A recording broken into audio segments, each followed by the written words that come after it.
Hello everybody and welcome back. Today we are talking about the consolidation and maintenance of power, charismatic leadership.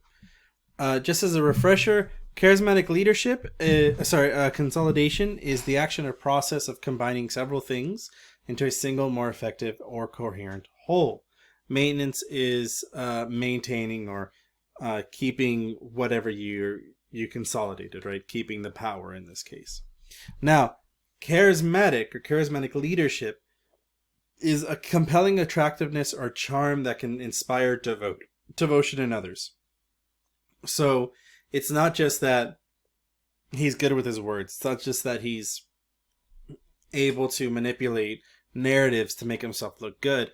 It's that he can make himself look so good, people are willing to follow, die, and kill for him. Right? True devotion. And in this video, it's going to get a little interesting because there are a few things we're going to talk about that's going to sound odd. That sounds like it doesn't really make sense. But you really need to get into the mindset of just how deep these people had an admiration for him, either out of fear or out of love. So the two examples we're talking about today is the cult of Mao and the swimming of the Yangtze.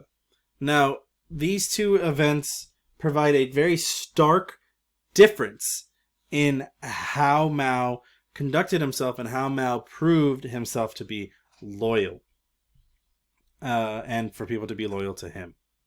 So, what is the cult of Mao?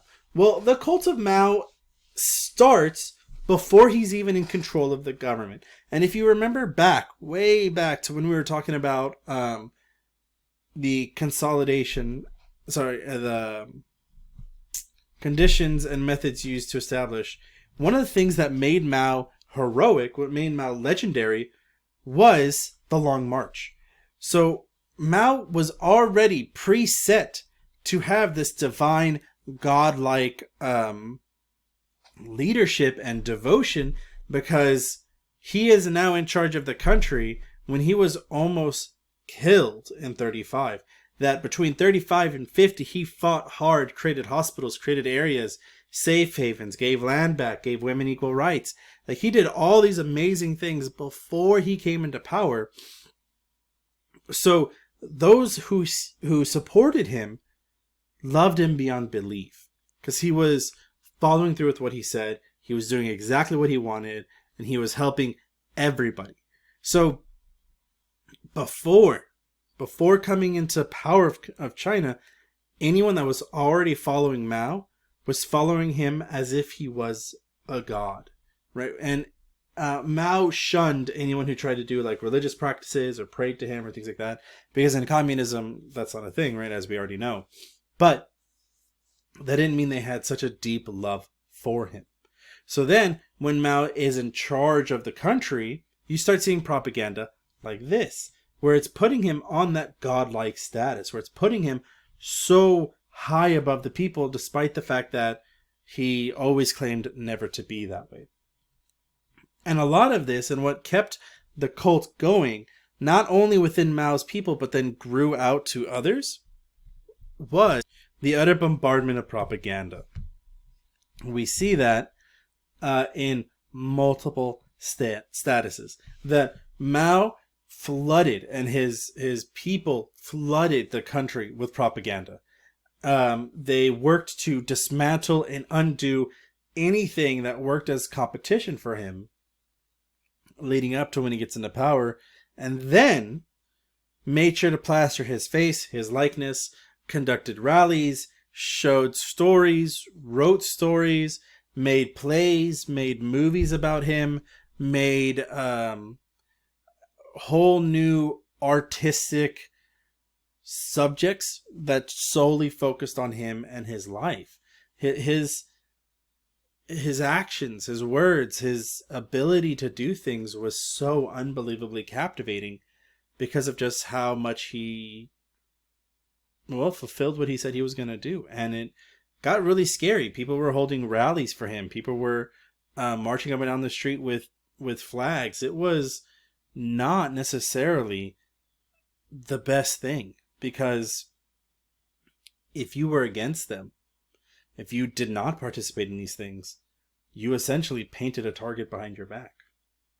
And this would only get worse with his propaganda. So later on in 1962, Mao publishes something called the Little Red Book. Now, this Little Red Book becomes instrumental to causing this cult to go from a little cult to a massive widespread cult. This book essentially was just filled, again, you'll hear most of this later when we talk about propaganda, filled with essentially sayings of Mao. But this book, and the purpose of it being so little, was so that people could go around and check, do you have Mao's book? Do you have Mao's book? As you can see in this propaganda photo, look at all these people proudly showing the book of Mao. It essentially replaced the Bible in China. It replaced almost every holy text amongst the traditional population against the majority of the population. Of course, this also had to do with religion, as you will see in a subsequent video about how Mao manipulates and closes religion or religious churches. Then the last part of his charisma comes down to an event called the 100 Flower Campaign. And we're going to talk about this 100 Flower Campaign during opposition.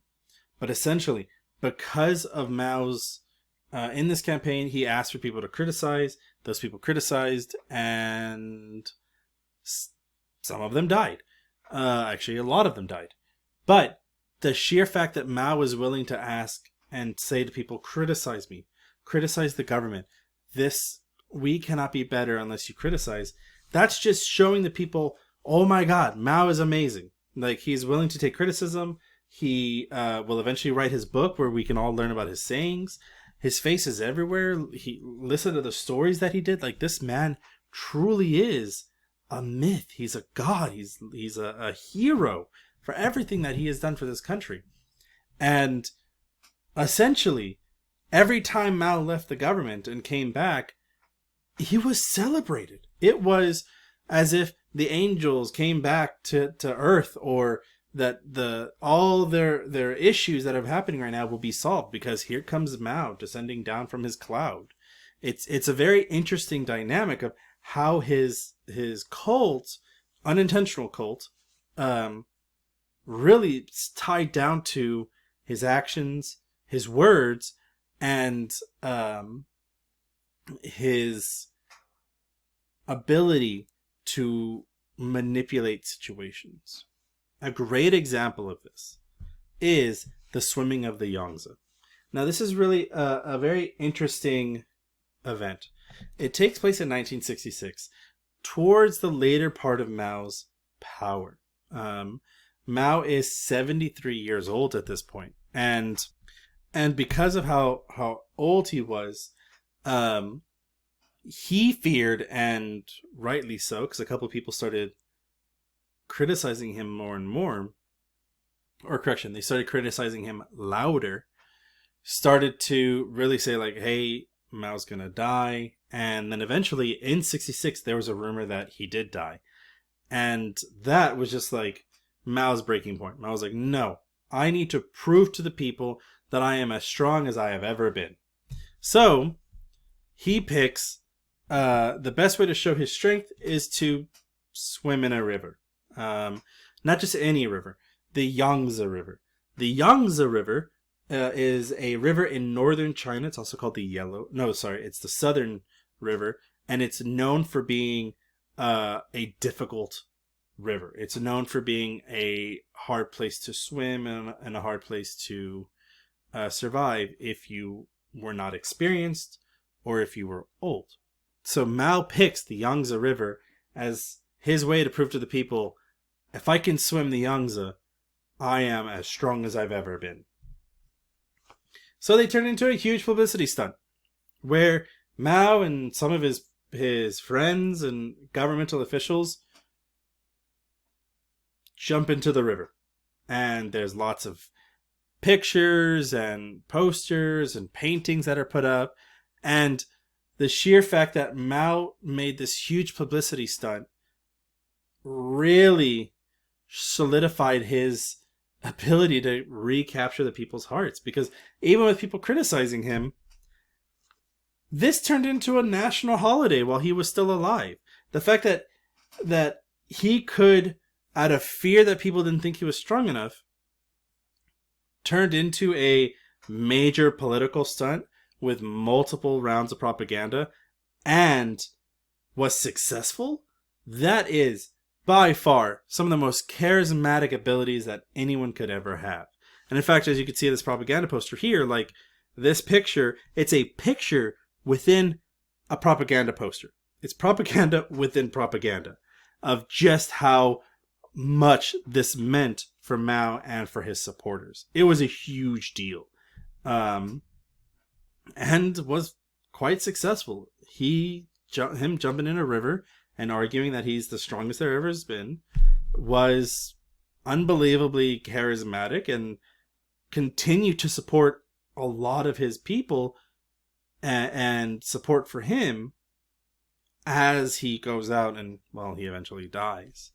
But between the cult of Mao and the swimming of the Yangtze, these are powerful points to show how a simple act, as if jumping in the river, coming back and moving back and forwards within the government, showed just how much power he held, that it was welcomed. And this power didn't just come about when he came to power. It was there just beforehand as well.